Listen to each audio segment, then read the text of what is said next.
We've got some exciting returning legendary cards, new enchanted and epic art to look at, and the remaining items from the OP kit. So let's check it all out now.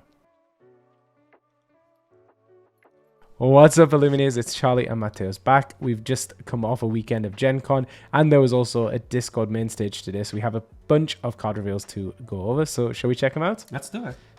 And actually, before the card reveals, I'm going to let Mateus talk about this, which is the organized play kit. So from the previous video, if you haven't watched it, just go back and watch it. But we got some information about the promo cards you get on your organized play kit, which is kind of the weekly league and so on, including the buy a box and the pre-release event. But then on top of that, we also got a first look on the remaining items that comes with the organized play kit. So here you can see on the screen, we have a lore counter for some art we haven't seen yet from the Lion King. We have the Lilo pin, which is a steel pin. We have Aurora, which is a number pin. And we have the also Emerald haven't one. seen the art. We haven't seen that art yet either. It might be maybe the legendary for that, or the super rare, because Lilo is super rare. Who knows? Hopefully we'll see soon. What is super cool actually is for the first time we're getting a sticker, and that is bringing the Honey Wizard. So he is originally from the Floodborn. That is not a pin, even though it looks like one. It is actually a sticker. And we know that there's going to be a Goofy storage box. The website doesn't confirm which card from Goofy, so we don't know the color yet, but probably not a ruby, probably not a number, probably not all the colors used before. So we can start from there. But that's super, super cool. We always like seeing the modifications they do for the OP kit, and it's just the beautiful art choices overall is just very exciting. So stay tuned if you are looking for getting those items. As we said, usually you can collect those in your weekly play in the league. Sometimes it's a tournament format, sometimes it's just a draft overall altogether, but go check it out. Yeah, so if you want to get your hands on these, check your local game store and they'll give you all the details. Because a lot of people are always asking, how do I get this cool stuff? And that's how you get it. You get it by playing in your local store. You should not pay for those. Obviously, if you want to pay, you pay. But from the store, you should not pay. Those are always given as part of you participating. Yeah, for sure. So we're going to move over to the card reveals now, and we're going to start off with a card that has a lot of people hyped. This is Hades Infernal Schemer. So yeah, Hades, a card that's really a staple of a lot of Sapphire decks to this day, so it's really great to see him getting a returning card, and even better that he's got this absolutely amazing enchanted artwork to go with it. Yes, and it goes side by side with the Honey Wizard, where we saw a card that was originally not an enchanted, and now there's an enchanted, so we might see more of those coming through. It's just fantastic. I find funny, one of the comments that people are doing is like the coloration of his hair, because in this angle it looks like he doesn't have a hair, but he does. It's just a different tone of blue, and I'm fairly sure in the card itself, the physical card, you'll be able to tell. Beautiful. Yeah, I think a lot of people are going to be chasing this card. Expensive, I think. But yeah, absolutely beautiful. Amazing. Great to see Hades. I think it was almost a missed opportunity that was it the King of Olympus version of Hades got the Enchanted and the Infernal Schemer didn't, but now he finally has his Enchanted version. Next up, we got our I was going to say our first look, but not. It's actually a better look at the Mulan Considerate Diplomat Enchanted. So we saw this card revealed at that event in China a few months ago already now, I think, but we didn't get the full look at it, and here it is in all of its glory. So we just wanted to show, we wanted to show in full glory, as Charlie said, so you can see up close. Beautiful art. I think that's the first Mulan Enchanted, right? It is, yeah. Right, of course, she is on her hands is within Mushu in the previous set, but this is Mulan. And it's funny that they picked her more princess look. I mean, it makes sense. And that is the Enchanted from the super rare that you can get on Fabled starter deck, one of the starter decks, or single player deck. And then another Enchanted we'd also got a sneak peek at already. This is Lilo, Best Explorer Ever. This is also our first look at the effect of Lilo. We'll look at it in more detail when we get into the steel section. But yeah, another absolutely beautiful art here. So just a little bit of a piece of trivia. So as mentioned by Rochelle during the stage today on Discord when they were revealing the full art of this card, you can see that Lilo is a Storyborn character. A lot of people are questioning, shouldn't she be a Dreamborn character instead? But actually no, she is based on the spin-off or the animated series, right? TV series Lilo Stitch, that she actually wears that outfit. So she's a full-born Storyborn. So that is correct. And if you haven't watched the TV show, just go check it out, because Angel is also joining the cast of Lilo Stitch 2 sets from now. So yes, in Winterspell. I wonder if it's going to just be Angel or all of Stitch's other cousins maybe are going to be coming to the game. we also got to look at some of the epic cards coming for this set, starting us off with Alice Accidentally Adrift, a card that we'd already had the opportunity to look at, but now we get to see it in its epic format. So remember, it's using the same art as the original cards, it's just without that border at the top. And then, of course, it has that really nice foil treatment plus the embossing on the card. So yeah, it looks beautiful. And we still don't know what is the actual rarity of this card. We've seen all the forms of this card promo, now epic. Yeah. One day we'll find out. I think it's a rare card. We shall see. And then another card that we also don't know the rarity of. This is the Queen Conceded Ruler. Another just absolutely stunning looking card here. Also from Airy Valley, that one we mentioned before. So super, super cool. And also from the Organized Play Kit. And then our last epic card we're looking at is Kuzco Wanted Llama, a confirmation that Kuzco is also being returned. He's returning to the game. I know a lot of people will be happy about this. He is a very good card that still sees play to this day. So it's nice to see that he's getting this epic card. And beautiful. I can imagine already with the foiling effect. It's going to look so, so cool. Yeah. So that's it for the epic and enchanted cards. So let's move over to the inks to look at those. Starting us off in amber, we have Stitch, Carefree Surfer, a returning legendary from the first chapter, a 7-cost inkable 4/8, questing for 2, with the ability Ohana. When you play this character, if you have 2 or more characters in play, you may draw 2 cards. So Stitch, a very fun card. Saw lots of play in the first chapter, and then less and less as time went on. He is a very expensive card for only being able to draw 2 cards. So obviously that downside, but we'll see as we find out what's returning and what the new cards are, whether there might be a space in the meta for Stitch. I think it's interesting, right? Because it was a very strong card when the first chapter was out, right? You would always run in your deck, right? Still strong deck. It's just tricky because now with other cards and other solutions, as Charlie said, is very, very expensive. But again, it's a choice. I think it's a great character. It was revealed by the lore keepers right? It was Katie who revealed during Gen Con with the big sized card. So good job on that. But a few things, if we may, before we carry over as well. So you can notice, and we probably mentioned that in previous video, the iconography, right? For the rarity icon. For the rarity icons, right? So from Legendary and above, we have a new type of iconography. It's flatter, right? There's no lines defining, which personally, actually, I think it looks super, super cool and clean. But not only that, on today's main stage on Discord, the team have revealed the main reasons behind it. And it is pretty much what they call a security foil. We're going to put an image on screen that we share on our Instagram, but that is being used to define those card rarities further. And as you can see up close, there's a different ink colors, logos attached to that. In reality, or we hope so, it's going to have a harder time, all the people that are creating the counterfeits. The counterfeits, right? It's just to create another layer of protection. So hopefully they won't sell those things we're trying to pass. Yeah, so it means hopefully there'll be less ambiguity if you try and purchase a legendary card or an enchanted card online and you maybe don't know the buyer, then this is giving you that extra little bit of security, so you know hopefully that this is an official card and not a counterfeit. So I think it's a really smart move.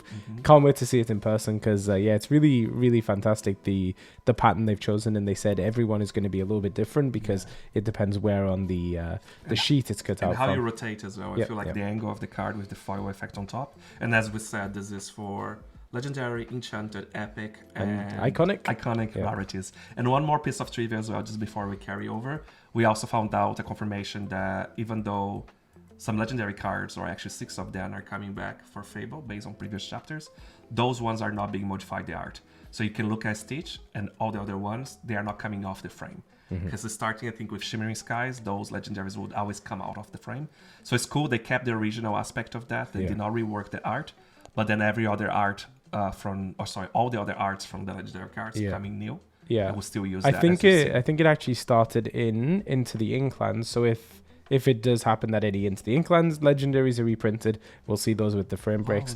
But all of the other ones, because Robin Hood, I know, is one of the ones that has the frame break.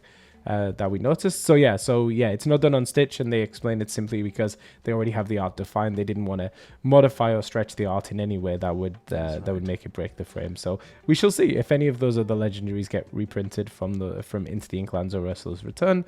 Then we'll be able to see the frame breaks return as well. That's it. So next up, we're looking at all of the other returning cards for Amber that have been announced in the last few days. So we're starting off with Tinkerbell, Generous Fairy, 4 cost and inkable, 1/4 questing for 1. With the ability, make a new friend. When you play this character, look at the top 4 cards of your deck. You may reveal a character card and put it into your hand. Put the rest on the bottom of your deck. So because we know Stitch, Surfer is taking the legendary slot for Amber, it's fairly certain, I would say, that we're not going to see Rapunzel get a reprint. And because of that, it is going to be important for Amber to have other ways to draw cards. So an effect like Tinkerbell, which is very similar to another card that's being reprinted, which is Be Our Guest, in order to find and add cards to your hand, I think makes a lot of sense. I think it's going to be very necessary for Amber to do moving forward. And I think a lot of these cards that maybe didn't see play because Rapunzel was kind of such a powerful draw engine for Amber, and maybe going to have their time to shine moving forward.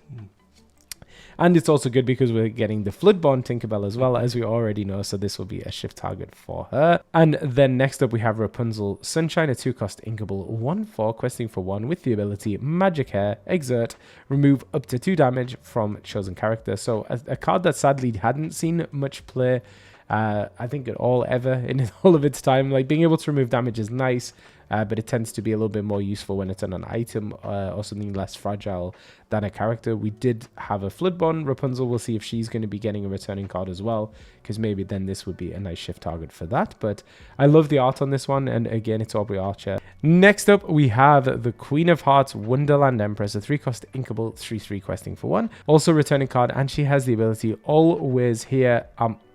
Always here are my ways. Thank you. That's so difficult for my brain. Whenever this character quests, your other villain characters get +1 law this turn. So villain support there if we do see more villain characters coming out. Next up, we have the Queen Regal Monarch, 1-cost inkable, 2/2 questing for 1 vanilla. But this might suggest that we're going to be seeing the Floodborn Queen coming back, but we also have seen new Queen cards, and hopefully we're going to see more support for that Queen tribal deck. Next up, we have Moana of Motunui, a 5-cost inkable, 1/6 questing for 3. With the ability, We Can Fix It.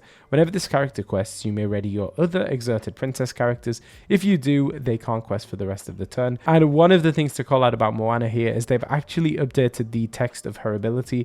Moana, I think, had one of the most unintuitive ability descriptions in the past, where it said, whenever this character quests, you ready your other princess characters and they can't quest for the rest of the turn, which meant that if you quested Moana first and had a bunch of princesses, it would then lock them out of questing because of the way the rules and the abilities work. It was super confusing, and because she was in the starter deck, it was always one of those things that you had to explain to new players.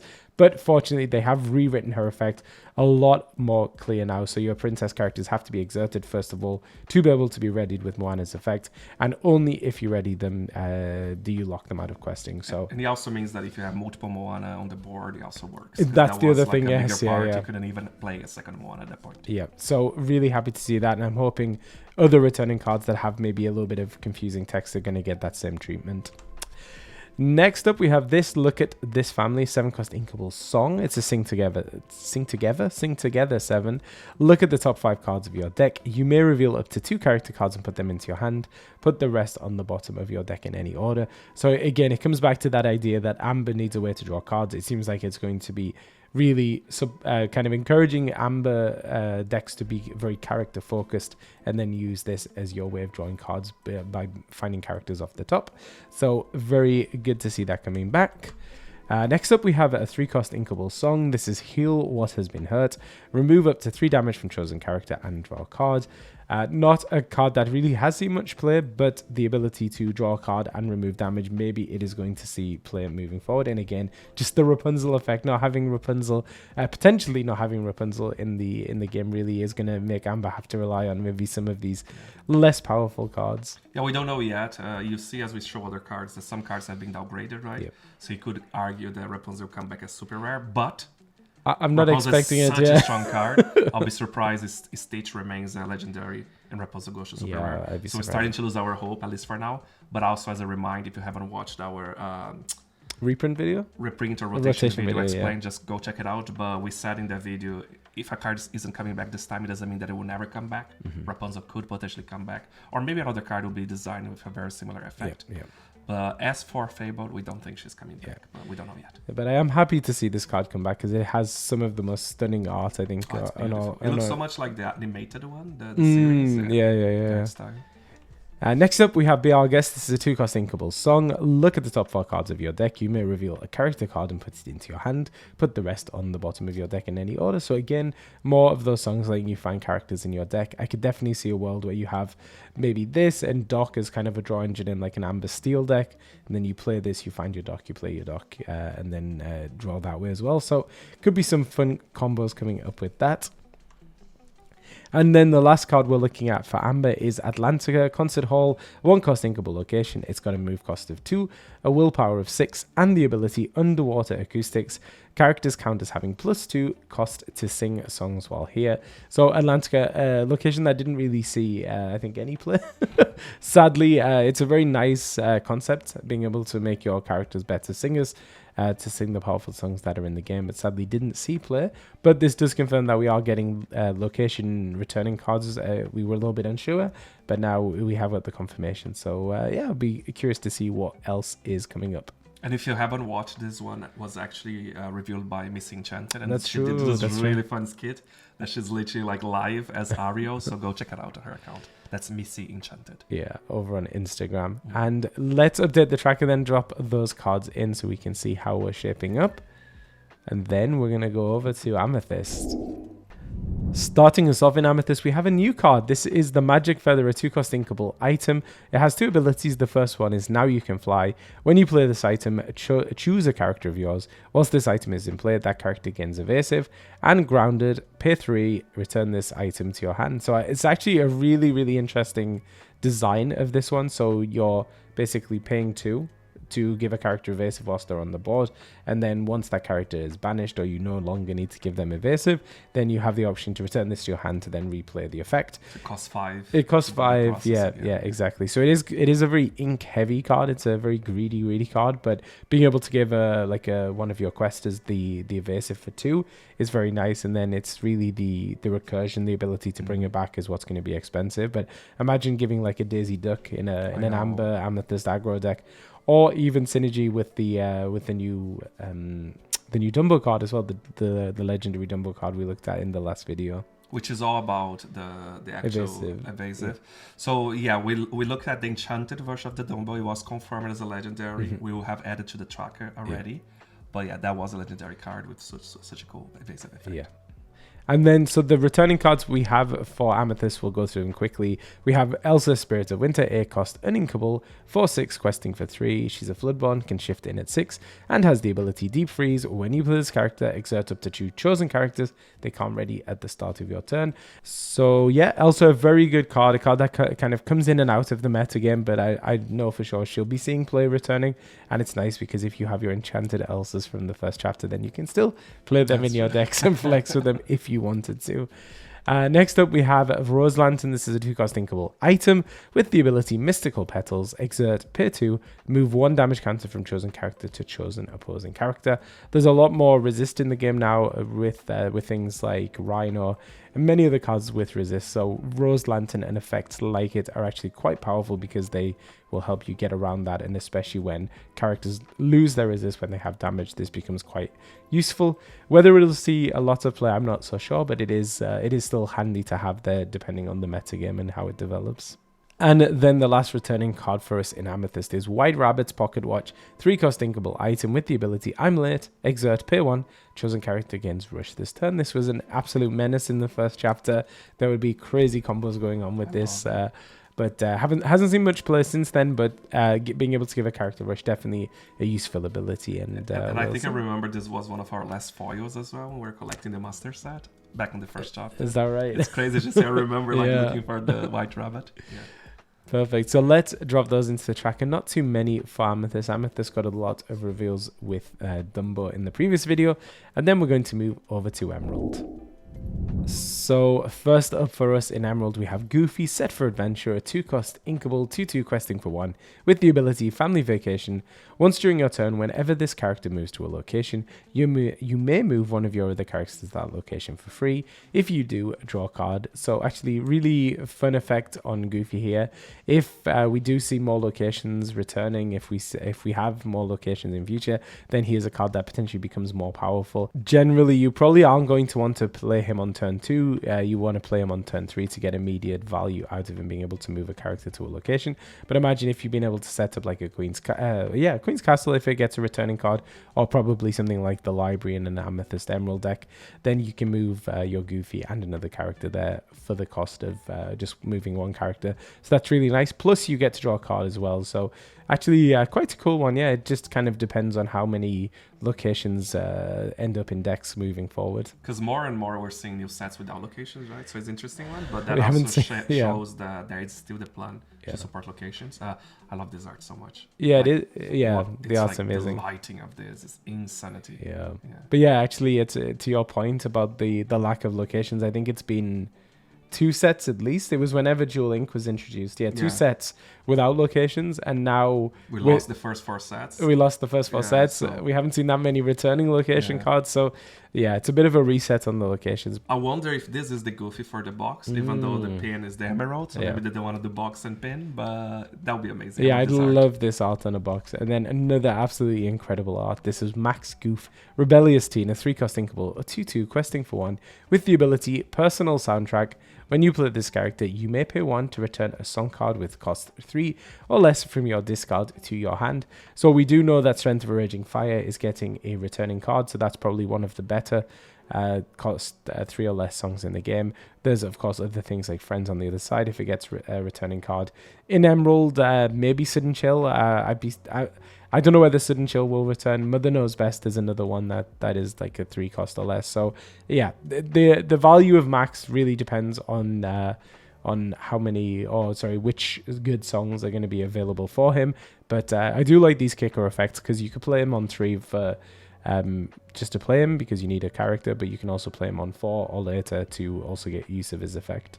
You just made me realize that they haven't confirmed Friends yet. They haven't. And I'm terrified. I can't imagine an Amethyst deck without Friends. They haven't confirmed Friends. They haven't got That's Friends. Insane. But you've got Finders Keepers, so...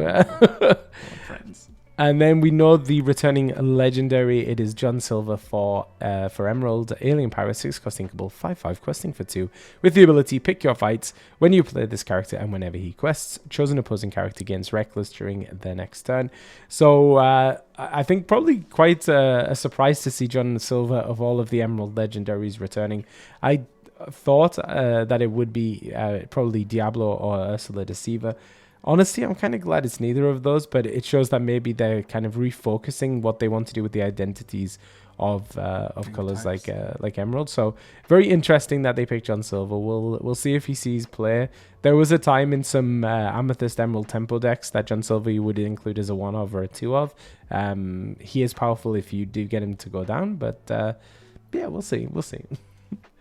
A surprise for sure. And then for the rest of the returning cards, we have Aladdin Prince Ali, a 2-cost inkable, 2/2 questing for 1, with Ward. So it does show that Ward is not dead. Ward is not banished. Yeah. Ward is returning. Hopefully, we already know that Prince John isn't returning, but we'll see if any other warded characters return. We've got the Hidden Cove. This is a 1-cost inkable location. Tranquil Haven, a move cost of 1, a willpower of 6, with the ability Revitalizing Waters. Characters get +1 strength and +1 willpower here. I think this location is a lot less egregious without Diablo Devoted Herald in the metagame. So yeah, we'll see if it sees much play moving forward if there's not really high value targets to protect with it. I'm curious because we see so much of the card right with these card decks, but as you said, now without the main cards, would they still run it? I don't know. She'll see. It is a very powerful effect and can protect your characters, but we will see. Next up is Improvise, a 1-cost inkable action. Chosen character gets +1 this turn and draw a card. A useful card against the illusions which are in the metagame, which is maybe one of the reasons we are seeing it return. Being able to pay 1 to draw a card and potentially banish something can be quite good. Yeah, and that's +1 strength in case you're watching or hearing. Next up, we have Cusco Temperamental Emperor, a 5-cost uninkable, a 2/4 questing for 3 with ward, and the ability No Touchy. When this character, when this character is challenged and banished, you may banish the challenging character. So we do like this card a lot. It was a card that saw a lot of play in the first chapter. Yeah. Has kind of tapered off a bit, but hopefully we'll see play now that he's returning in this form. I just love this card so much. Yeah, I wish it was inkable. Yeah. Next up, we have Prince Philip, Warden of the Woods, a 4-cost uninkable, 3/4 questing for 2 with the ability Shining Beacon. Your other hero characters gain ward. So I like these abilities where it's giving ward and it's conditional on a character, and there's a way to out that character. Ward is a lot worse and a lot less fun to play against when you've got no way of interacting with it. At least this gives you a way, unless your opponent's able to set up 2 Prince Philips or something. Yeah. So, yep, nice to see this one back. And because we've got the small Prince Philip, we also have the large Prince Philip, Vanquisher of Foes, 9-cost inkable, 6/6 questing for 3. He is a Floodborn, he's evasive, and has the ability Swift and Sure. When you play this character, banish all opposing damage characters. A really fun card that you've been running in your kind of fun decks, your casual decks. With the Queen of Hearts, super fun. Very hard to pull it off, but what it does, because it can shift at 6, right? So that's not too late game anyway, but fantastic. Yeah, and I've seen people actually making like Emerald Steel damage decks, even now that are kind of semi-viable competitively. So nice to see Prince Philip back, because he does work in those decks. For sure. Next, we have Robin Hood Daydreamer, a 6-cost inkable, a 4/5 questing for 4 vanilla. A lot of people were really excited when this card was initially announced. Sadly, hasn't seen much play, but perhaps that's going to change with these returning cards. Next, we have Tinkerbell Most Helpful, a 4-cost inkable, 2/3 questing for 2 with evasive and the ability Pixie Dust. When you play this character, chosen character gains evasive this turn. We saw that the Amethyst card, Timothy Q Mouse, that has a very similar effect to Tinkerbell, so this is just giving that effect to Emerald. And it was a card that kind of saw a little bit of play, kind of dropped off a bit, but we're entering what I think many of us are expecting to be a very evasive heavy meta, so a card like Tinkerbell is going to be useful into that.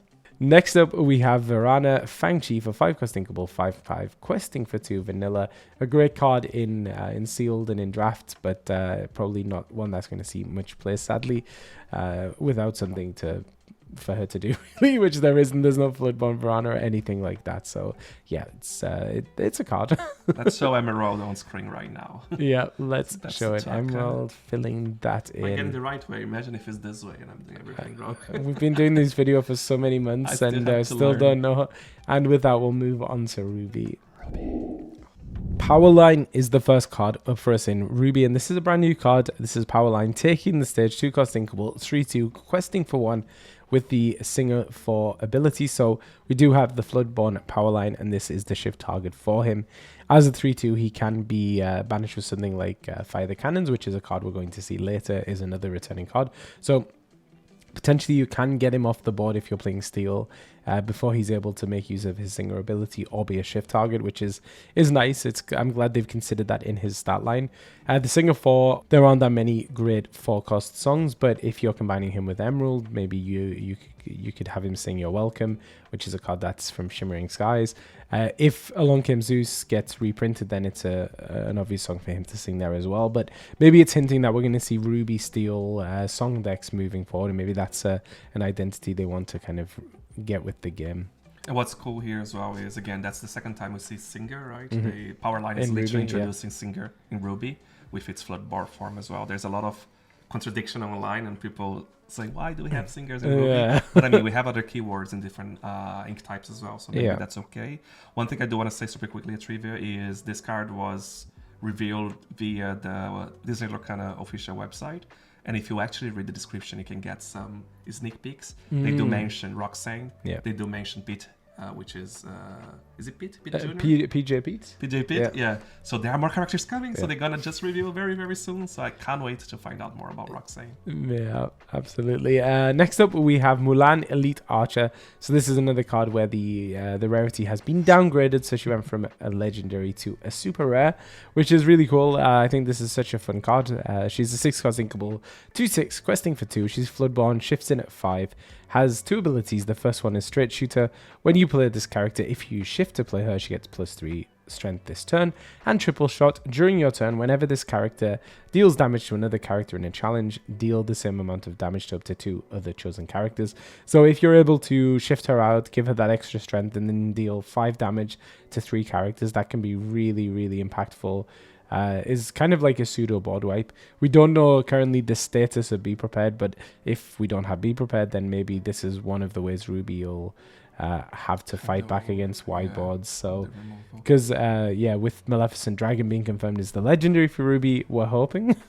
Some people are hoping. I'm hoping that we won't see a Sisu return. So we need some ways in Ruby to be able to deal with wide boards. So can be reprinted. She can't be a super rare, no. So and in fact, I think do we only have one super rare from the previous one? I don't know. I don't remember now. Don't quote me on that. What is funny is I'm just realizing as well. She still breaks the. I was gonna. Frame, right? I noticed that as well. Super rare is breaking the frame because she was originally a legendary, so it works two ways. Yeah. That is actually really interesting. I'm glad they've kept that because it's such a nice. Yeah, it looks really great when they do that. Another returning card is A Pirate's Life. 6-cost Inkable. Sing together song. Each opponent loses 2 law. You gain 2 law. I'm sure everyone is familiar with this card. It is a staple of Ruby Sapphire. It's a staple of Ruby Amethyst, especially if you're using the Maui Half Shark. And it's returning, so make of that what you will. I know. We don't go too much into it. I know when we shared it on our Instagram, a lot of people in the comments were not happy. No, I actually like it, but I get where they're coming from. Yeah. Also returning is Lumiere Fiery Friend, the 2-cost Inkable 2/2, who quests for 1 with the ability Fervent Address. Your other characters get +1 strength. Nice card. A card that sees play sometimes. He just shows up in a deck and wins a tournament and then disappears. But I like this card as well. I'm one of those. Next up, also returning is Maui Whale, 7-cost Inkable 8/8 questing for 1 with 2 abilities. The first one, this mission is cursed. This character can't ready at the start of your turn.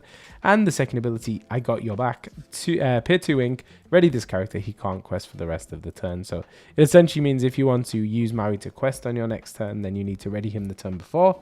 Otherwise, you can ready him on your turn and use him as like a battering ram to take out your opponent's stuff. So, Maui making a return. The Queen of Hearts is next. Sensing Weakness, 5-cost Inkable, 4/3 questing for 1. She's a Floodborn, shifts in at 2. With the ability Let the Game Begin. Whenever one of your characters challenges another character, you may draw a card. Strong card, really powerful ability. Hasn't really seen much play because of the 3 willpower, so she would often get banished quite soon after playing her. But an absolute menace in Sealed and Draft, believe me. I've used her and I've played against her in those formats.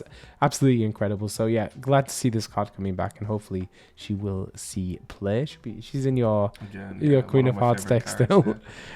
Shere Khan is another card returning. Menacing Predator, 3-cost Inkable, 3/3 questing for 1, and has the ability Don't Insult My Intelligence. Whenever one of your characters challenges another character, gain 1 law. So for those challenging Matter Ruby decks. And one of the pieces of trivia they shared in the main stage today is when they were considering which cards should return, they did want some of the cards that already had enchanted cards to return, so that if you have the enchanted card, you can still play with it. So I think that's a nice consideration they made. And then the final card in Ruby for today is Simba Scrappy Cub, a 2-cost uninkable 1/1 questing for 3, so a huge aggro threat there in Ruby. Probably no one has seen this card since he was initially released, but then Zach Bivens did use him in his Hyper Aggro Ruby Amber deck at the Disney Lorcana World Championship. So this is a card that's definitely been seeing more play over the last few weeks, and he is returning in Fabled. So he's pretty much the Pinocchio of Ruby, right? Exactly, yeah. And I love this card. I actually think this card is so cute. I remember when it was revealed initially, like it's crazy thinking back. I think it was, set 3? In Stinklands? Maybe. It looks like Inklands. There, but it was long ago. So let's drop Simba and the rest of his friends into the tracker now. And then we'll go quickly over into Sapphire. And another downgraded legendary is going to start us off in Sapphire. This is Alice, Growing Girl, 3-cost inkable, 1/4 questing for 1. She has 2 abilities. The first one is Good Advice. Your other characters gain support. And the ability, What Did I Do? Whilst this character has 10 strength or more, she gets +4 lore. A really fun card that a lot of people tried to build around when she was initially released in Rise of the Floodborn, I believe. Sadly, didn't see too much play, but it's nice to see her coming back. And yeah, definitely a fun card to try out if you never have. And another one that has an enchanted, right? So if you want to play with the enchanted form. Yeah, which, by the way, is one of my favorite art. Yeah, it's beautiful. Also returning also with an enchanted card also is beautiful art. Is enchanted. Yeah. Our first enchanted actually was Aurora Dreaming Guardian. On Charlie's birthday. Oh my god! Wow, yeah, all the way back in 2023, right? Almost 2 years now. Oh my god. Yeah, this is Aurora Dreaming Guardian, a 5-cost inkable, 3/5, questing for 2. She's Floodborn, shifts in at 3, and has the ability Protective Embrace. Your other characters gain ward. Not much to say about this one, but it was revealed by the Illuminateers at Gen Con. It had a really fun reaction when this card was revealed. And you should also check out their reel. Is it a reel? You're the Instagram person. They did a reel of everyone at Gen Con singing Eye to Eye. Oh, yes. It's so brilliant. Definitely check it out. I thought it was JDZ Quest. No, he was just the first person in the video. Okay, yeah. fair enough. Yeah, it was Liam who went around. It's everyone in the video. It looks really cool. Next up, we have this 2-cost inkable item, Coconut Basket. Consider the coconut. Whenever you play a character, you may remove up to 2 damage from chosen character. Not much to say about this one. The review is hilarious, though, from Martin. Yeah. It's like he's like answering the phone with a coconut water type of rampage or whatever. Just go check it out. Yeah. Next up, we have Cruella de Vil, Fashionable Cruiser, 2-cost inkable, 3/2 questing for 1. With the ability, Now Get Going. During your turn, this character gains evasive. Again, evasive meta incoming. We know how good evasive cards are, and having counters to that in other ink colors is really important. So here's Cruella to continue. I love this card so much as well. I remember seeing the first time. The fashion, yeah. So cool. Is she in your fashion video? She is, but people did not vote for her. Like, well, they voted, but not as much as I was expecting. She does. Well, she is serving in that outfit. Yes. Next up, we have Maid Marian Delightful Dreamer, a 5-cost inkable, 4/4 questing for 2, with the ability Highborn Lady. When you play this character, chosen character gets -2 strength this turn. Another good card for your sealed and draft events, but yeah, not much to say other than that. Next, we have Mufasa, King of the Pride Lands, a 6-cost inkable, 4/6, questing for 3, vanilla. A card that, again, in the first chapter, would see a lot of play, at least in my Sapphire deck, as is kind of the thing you would want to accelerate your ink into and then be able to play him on like turn 4 or 5, get him out sooner, and then just start questing like crazy. Sadly, hasn't seen much play since then, but he is making a return in case you want to use him in your Sapphire decks. Also making a return is the Queen Mirror Seeker, a 4-cost inkable, a 2/5 questing for 1. With the ability Calculating and Vain, whenever this character quests, you may look at the top 3 cards of your deck and put them back in any order.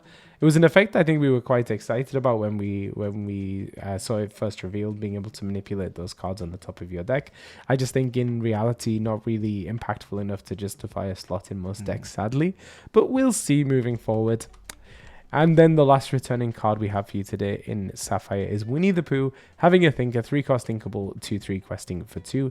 With the ability Honeypot, whenever this character quests, you may put a card from your hand into your inkwell, face down. This could potentially be a replacement for the Fishbone Quill if that doesn't get a reprint. A lot of people preferred that card over Winnie the Pooh.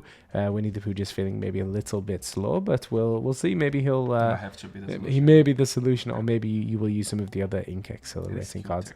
I love this card. It was a card that I wanted to work, and I definitely tried out, but just never could get it to work. But yeah, so that's it for Sapphire. We'll drop them all into the tracker now. And then, you ready, Matheus? We're going to go and finish it with Steel. I'm actually very excited with the first card, which is Lilo. Yeah, so we have 2 new cards to look at and then some returning cards. And as Matteo said, it is Lilo, Best Explorer Ever. 3-cost inkable, 2/2 questing for 1. With 2 abilities, the first one is Come On, People, Let's Move. When you play this character, your other characters get Challenger +2 this turn. And Go Get Him, whenever this character quests, chosen alien character gains Challenger +2. And this character can challenge ready characters this turn.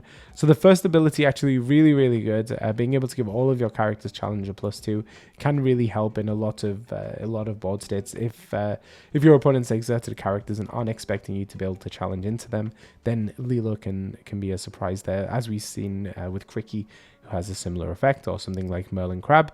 And then the second ability, I think, is maybe more flavor than anything, but there are potential combinations you could do. Maybe if you want a Lilo and Stitch theme deck, you could combine it with something like Stitch Little Rocket. Being able to turn him into a 5/1 that can challenge ready characters could actually be a really big deal. But yeah, we'll have to see. There aren't that many like kind of hard-hitting alien characters or alien characters that give an advantage when challenging. But we have maybe John Silver coming back, which is an alien. I'm not saying that that's the best combo, but if you do play Steel Emerald deck, yeah. But I think that's actually exactly the problem. It's because John Silver's effect is when he quests, so you don't want to really be challenging with him. And like I was looking through the alien characters that we have, and none of them really have like when you challenge. So that's the kind of the downside of it. But maybe we're going to see that moving forward. It suggests that maybe that's something they are going to want to build toward. I just feel a lot of the times as well, it's not about what the card effect benefits from, but the fact that you cannot challenge with characters. At the point you just want to challenge, right? So anything that can challenge. That is true. True. But yeah, I hope they build something towards that to make it even more relevant. Yeah, but I do like this card. And Lilo gets a lot of super rares. She's a good one. Next up, we have Little John Sir Reginald, a 2-cost and inkable 2/2 questing for 1. With the ability, What a Beautiful Brawl. When you play this character, choose one. Chosen hero character gains resist +2 this turn, or deal 2 damage to chosen villain character. So actually quite an interesting one. Having those on-play abilities on a 2-cost character, really cool. The fact that it's limited to either a hero on your side or a villain on your opponent's side is kind of the thing that's maybe going to hold it back a little bit. Of course, on your own side, when you build a deck, you can build it with Prince John and heroes in mind, but it really relies the second part of the ability really relies on your opponent having villains in play to be able to get the use out of it. But if you are able to do it, if you are able to deal the 2 damage, then that can be really strong. But honestly, like the majority of cards are hero anyway. Like there's a lot of cards. Maybe not the majority, but there's a lot of hero cards. So there's still a value on that. Yeah.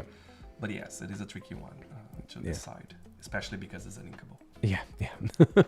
But we do love to see Little John. And then for the returning cards in Steel, we have Mickey Mouse Trumpeter, another card getting a downgrade to a super rare. Here's a 4-cost and inkable 0/1 questing for 1 with the ability Sound the Call, Exert, pay 2, play a character for free. A difficult card to set up. He is easy to remove because he only has that 1 willpower. But if you are able to get his ability off and then play a character for free, you can do some really crazy stuff. But I think you'll want to combine him with an ink color that can give him ward so that he's able to survive a turn. Because, of course, we do have Fire the Cannons returning. This is a 1-cost uninkable action. Deal 2 damage to chosen character. So Mickey is getting shot down as soon as you play him, unless he has ward with Fire the Cannon in the metagame. So, yep. That's a good one to have back, I think. Another card that I think is quite useful to have back is Benja, Guardian of the Dragon Gem. 3-cost inkable, 2/3 questing for 2. With the ability, we have a choice. When you play this character, you may banish chosen item. This was a really important card in the early days of the set 1, 2, 3 metagame, when there were a lot of items and not many ways to get them back. Now there are so many ways to get items back, then this item banishing really doesn't slow your opponent down all too much, but still a good card to have, I think, in the game. Next, we have Robin Hood Capable Fighter, a 2-cost uninkable 1/3 questing for 1 with the ability Skirmish, Exert, deal 1 damage to chosen character.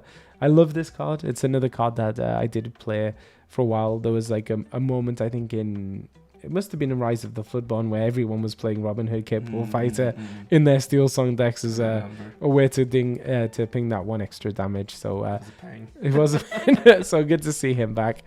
And then the last returning card we have for you today is Tinkerbell Tiny Tactician, 3-cost inkable. Oops. Have to move the microphone further away from Mateus. She is a 3-cost inkable, a 2/4 questing for 1 with the ability Battle Plans, Exert, draw a card, then choose and discard a card. So with the Floodborn Tinkerbell returning, as we already know, this is a shift target for her in Steel.